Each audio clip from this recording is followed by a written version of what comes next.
Hey, Steve Gamache here with another Chef Knives to Go quick look product review, and what we have this time is the Masakage Mizu series. This is their petty, the 150mm length. So the way these are made is 3 layers, and the hardcore center cutting edge steel is Awagami or blue paper number 2, reactive high carbon steel. Heat treats around 62-63 Rockwell for that core blue steel. The construction as mentioned, is 3 layers. On the outside of the hard core steel, the cladding is a soft reactive iron cladding.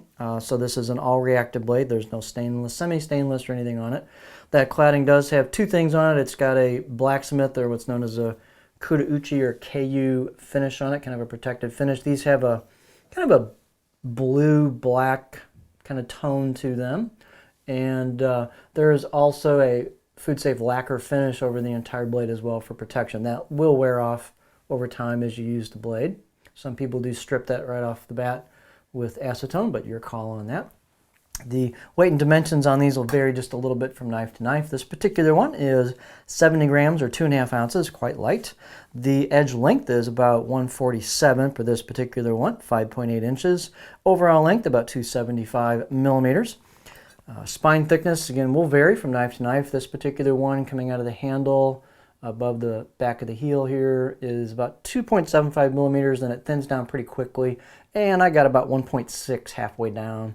And you can see it pretty much just retains that thickness until you hit this grind here where it thins down and it's ground down to the edge. And you can see it gets pretty thin at the tip. And then here's what the choil or back shot looks like on it. Not a very tall blade, so it tends to get thicker quickly. Not a lot of room there. The blade height is 30.5 millimeters on this particular one. Again, that'll vary. They give you a good spot for your finger right here. The neck is pretty thin, so you still got some reasonable clearance there if you wanted to do some board duty with it.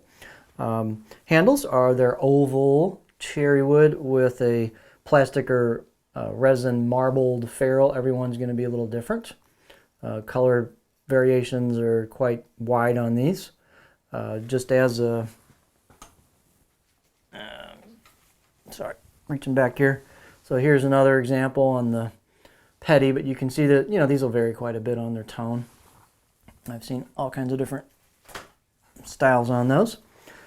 So the circumference on this is about 2.5 inches or 65 millimeters right here. So kind of apropos with the size of the blade. There's the balance point, which is quite reasonable given the size of this knife, so it's not too far back.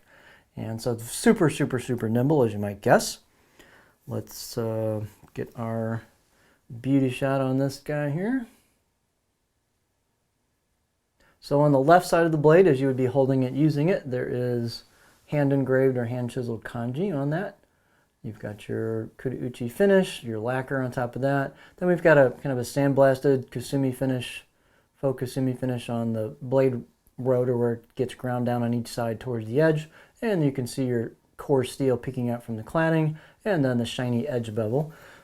Speaking of that, these are very, very sharp out of the box, as are just about all the Masakage knives I've had the pleasure of handling, and this one is no exception. It's a good solid 7, 6, really about 7 on a scale of 1 to 10. Very, very sharp, well-crafted edge bevel, nicely polished.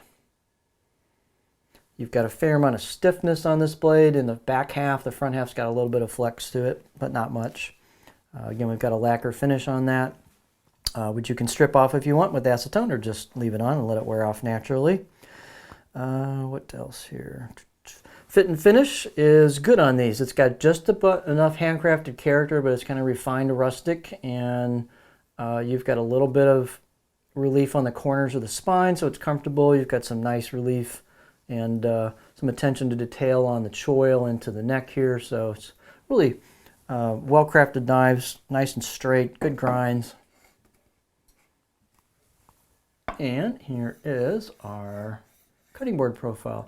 So it's not that tall. You might find a sample or two that might be a couple millimeters taller than these, but they do have that kind of mini gyuto kind of shape versus just a straight like utility knife that's not very tall at the heel.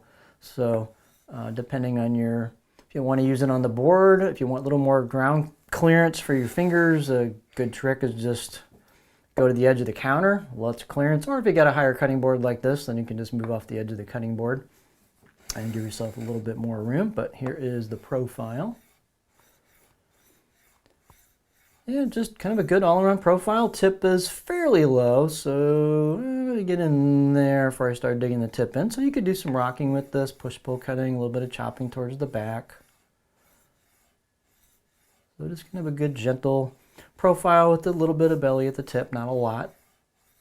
But just a really good performing, nice looking type of knife if you're interested in something all reactive that'll gain some character over time as it gets a patina. It's a really cool line of knives. So this is the Masakage Mizu Petty 150 millimeter knife.